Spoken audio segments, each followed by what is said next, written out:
सो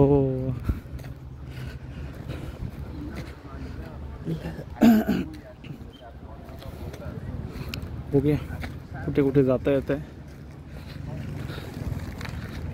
तिथे जाऊन बघून येतो.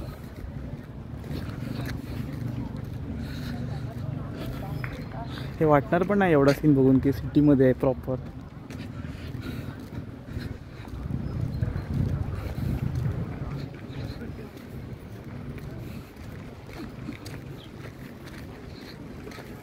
ते चांगलं आहे की सिटीमध्ये असं जरा झाडं वगैरे पण आहेत आजूबाजूला, फक्त सिटी नाही आहेत.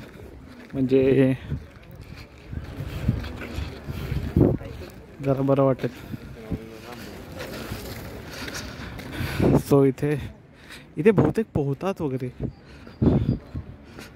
लोक, पोहत वगैरे असणार. मी पण इथे जरा मस्तपैकी झोपू आहे म्हणजे जरा बरं वाटेल.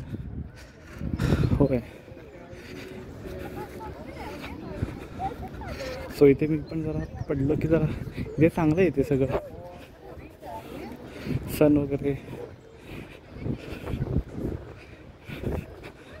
इथे पोहत असणार लोक.